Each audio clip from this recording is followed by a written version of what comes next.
पटना बिहार से मैं Amitabh Kumar Das, IPS 94 batch, और आप देख रहे हैं मेरा अपना YouTube चैनल दास बोले बिंदास।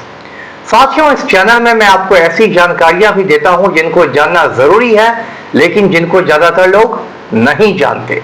आज मैं आपको एक ऐसे पापड़ का किस्सा सुनाऊंगा जिस पापड़ ने पूरी दुनिया को हिला के रख दिया है। इसका नाम है लिज्जत पापड़। ये बहुत रोचक और ज्ञानवर्धक कहानी है, इसे आखिर तक दिल थाम कर सुनिए। साथियों, ये कहानी शुरू से शुरू करते हैं। साल 1959 का था, 1959 का, और बंबई में एक गुजराती महिला रहती थी। उसका नाम था जसवंती बेन पोपट। ये जो महिला थी जसवंती बेन, ये बंबई के गिरगांव इलाके में रहती थी और एक चौल में रहती थी। अब आप पूछेंगे चौल क्या होता है, तो वो चौल होता है, वो बंबई में 2 मंजिली इमारत होती है और चौल के हर कमरे को खोली कहते हैं, और हर खोली में एक फैमिली रहती है, एक परिवार रहता है। उस चौल में जसवंती बेन के अलावा भी कई गुजराती महिलाएं रहती थी, जो सभी बहुत साधारण परिवार से आती थी। एक बार उन 7 महिलाओं ने बैठक की और कहा कि भाई 2 पैसे तो कमाने हैं, नहीं तो घर कैसे चलेगा। अब ये महिलाएं बहुत कम पढ़ी लिखी थी, इनको कुछ नहीं आता था सिवाय पापड़ बेलने के, और पापड़ बेलना इन्होंने अपनी माँ, नानी, दादी वगैरह से सीखा था। तो किसी महिला ने कहा कि हम लोग पापड़ बेलेंगे और उसको लेके घर घर बेचेंगे। ये आइडिया सबको पसंद आ गया, लेकिन मुश्किल ये थी कि इनके पास पापड़ बनाने के भी पैसे नहीं थे। तो ये लोग चली गई एक सज्जन के पास जिसका नाम था छगन लाल पारिक।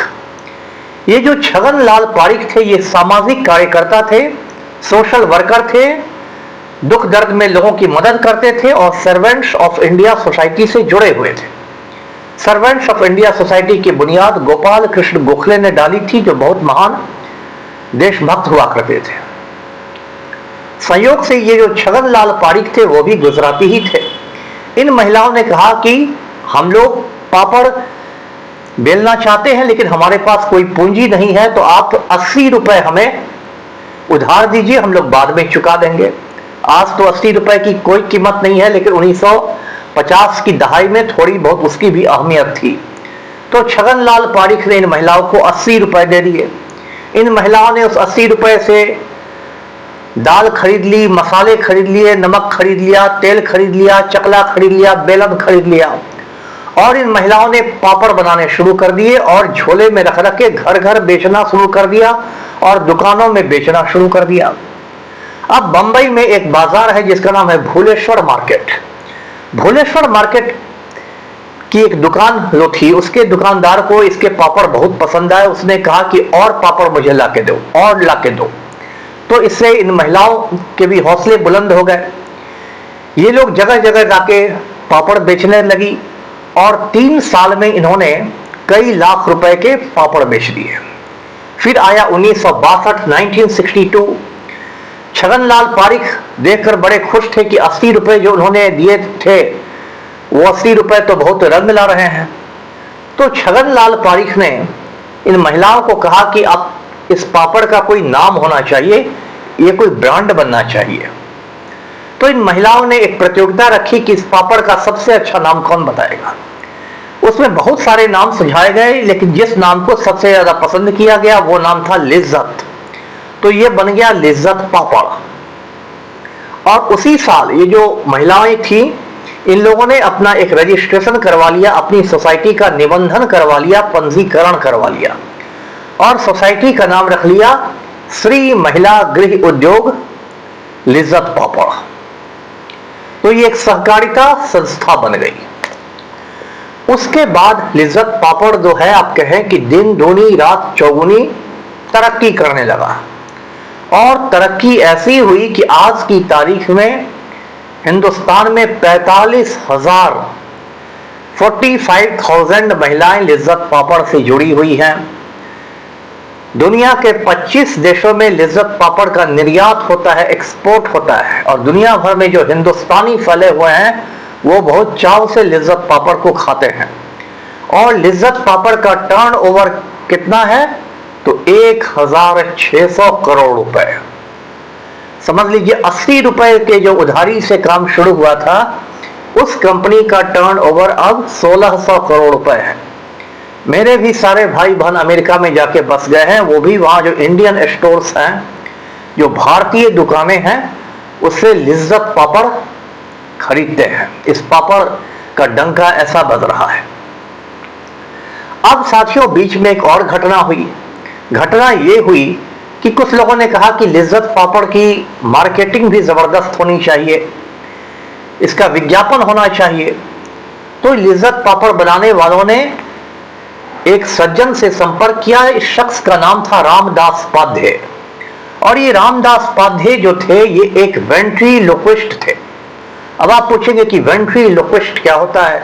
तो वेंट्रीलोक्विस्ट एक कलाकार होता है जो एक कठपुतली को रखता है साथ, और वो इस तरह से बोलता है, वो कलाकार, कि लोगों को लगता है कि ये कठपुतली ही बोल रहा हो। तो रामदास पाध्ये बहुत मशहूर वेंट्रीलोक्विस्ट थे। उनसे लिज्जत पापड़ वालों ने कहा कि आप एक विज्ञापन बनाइए, एक ऐड बनाइए लिज्जत पापड़ का। तो रामदास पाध्ये ने एक गुलाबी रंग का खरगोश बनाया, पिंक रैबिट। और वो गुलाबी रंग का खरगोश जो है, वो बड़े चाव से लिज्जत पापड़ को खाता है और बोलता है कर्रम कुर्रम, कर्रम कुर्रम, इस तरह की आवाजें निकालता है। आप लिज्जत पापड़ के पैकेट पर भी उस गुलाबी खरगोश की तस्वीर देख सकते हैं, पिंक रैबिट की। उन दिनों हिंदुस्तान में सिर्फ एक टीवी चैनल हुआ करता था जो सरकारी था, दूरदर्शन। दूरदर्शन पर जब ये कर्रम कुर्रम वाला ऐड आया तो इसे हिंदुस्तान में लोगों ने बहुत पसंद किया और लिज्जत पापड़ की पहचान घर घर में बन गई। तो इस तरह लिज्जत पापड़ जो है, ये एक बहुत बड़ी उपलब्धि है। और इस पूरी जो स्टोरी के मतलब कई आप इससे शिक्षा ले सकते हैं, मोरल ऑफ द स्टोरी जिसको कहते हैं। पहली बात तो यह है कि कोई भी काम छोटा नहीं होता है ना। पापड़ बेलना, हमारे यहाँ तो संघर्ष करने को कहते हैं कि पापड़ बेल रहा है वो आदमी। पापड़ बेलना भी कोई छोटा काम नहीं है। यदि पापड़ भी आप ईमानदारी से बेलते हैं तो 1600 करोड़ रुपए का टर्नओवर हो जाता है एक दिन। दूसरी जो शिक्षा इस स्टोरी से है वो ये है कि ईमानदारी पर कोई समझौता नहीं करना है। लिज्जत वालों ने, लिज्जत पापड़ बेचने वाली महिलाओं ने हमेशा उसकी क्वालिटी पर ध्यान दिया। ये नहीं कि ग्राहकों को चूना लगा रहे हैं। आप एक दिन लगा सकते हैं चूना, 2 दिन लगा सकते हैं चूना, लेकिन लंबे दौर में आपकी वो खत्म हो जाएगी प्रतिष्ठा। तो इस बात का ख्याल लिज्जत पापड़ वालों ने रखा। और सबसे बड़ी बात जो है लिज्जत पापड़ का, कि वो महिला सशक्तिकरण का बहुत बड़ा एग्जाम्पल है, मिसाल है। ऐसे तो इस देश में महिला सशक्तिकरण पर, विमेंस एम्पावरमेंट पर बड़े बड़े ओजस्वी भाषण होते हैं, बहुत वर्कशॉप होते हैं और सेमिनार होते हैं और क्या क्या होता है, लेकिन जमीन पर काम बहुत कम हो पाता है। लेकिन लिज्जत पापड़, ये जो श्री महिला उद्योग सहकारिता ग्रुप है, ये सिर्फ महिलाओं के द्वारा संचालित होता है। जो 7 महिलाओं ने शुरू किया था जसवंती बेन पोपट के साथ, और 45,000 महिलाएं जुड़ी हुई है। ये सिर्फ पापड़ ही नहीं, ये पुरुष प्रधान समाज के चेहरे पर एक झापड़ भी है। तो ये बात लिज्जत की है। ये बातें मैं इसलिए आपको बता रहा हूं कि हमारे देश के एक नालायक प्रधानमंत्री हैं, नालायक वजीर आजम है नरेंद्र मोदी, जो 11 बरस से भौंक रहा है कि भारत को विश्व गुरु बना देगा, विश्व गुरु बना देगा, लेकिन काम उसने कुछ नहीं किया है। नील बटा सन्नाटा काम हुआ है। और वो अपने आका गौतम अडानी के साथ मिलकर पूरे हिंदुस्तान को लूट रहा है। तो 2 गुजराती, अडानी और मोदी, पूरे हिंदुस्तान को लूट रहे हैं। लेकिन इसी मुल्क में 7 गुजराती महिलाओं ने, जो बहुत कम पढ़ी लिखी थी, लिज्जत पापड़ का साम्राज्य खड़ा कर दिया, एम्पायर खड़ा कर दिया। हम इन सभी महिलाओं को सलाम करते हैं। वीडियो को लाइक कीजिए, शेयर कीजिए, चैनल को सब्सक्राइब कीजिए। धन्यवाद। जय हिंद।